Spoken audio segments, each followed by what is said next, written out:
زیبا ولی قاتل.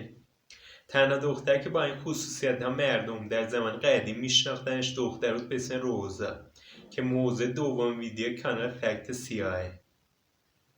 وقتی که به یک مرد میگی زنها رو توصیف کن، معمولا در جواب میگن زنها موجودات زیبا و ظریف هستن، اما گاهی وقتها این موجودات زیبا و ظریف کشنده هم هستن. نمونهش روزا شانینا، یک گروهبان اهل اتحاد جماهیر شوروی بود.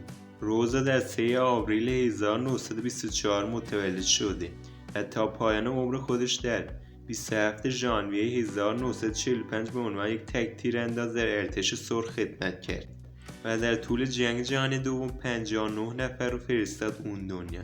این خانم از اول آدمکش به دنیا نیامده بود.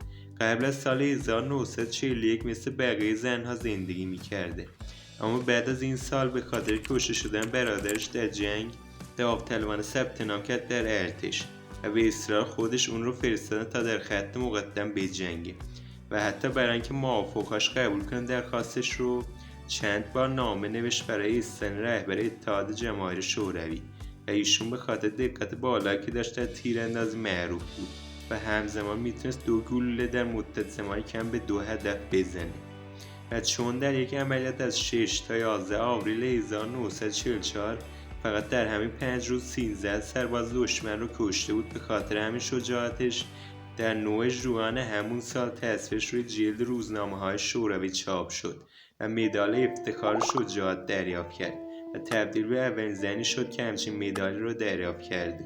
حالا شاید فکر کنید این خانم از آدم کشتن لذت می‌برده، اما باید بگم نه، اینجوری نبوده و حتی این کشتارهاش باعث افسردگی شده بود.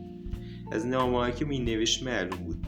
مثلا در یک نامه نوشته: در قلبم احساس سنگینی دارم. 20 سال سنم است اما هیچ دوستی ندارم. و در یک نامه دیگه نوشته بود: نمی‌توانم به آرامش برسم و دیگر به درد کسی نمی‌خورم.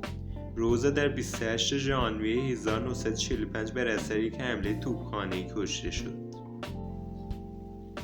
اگه این داستان براتون جالب بود حتما ویدیو رو لایک کنید و کانال رو هم دنبال کنید.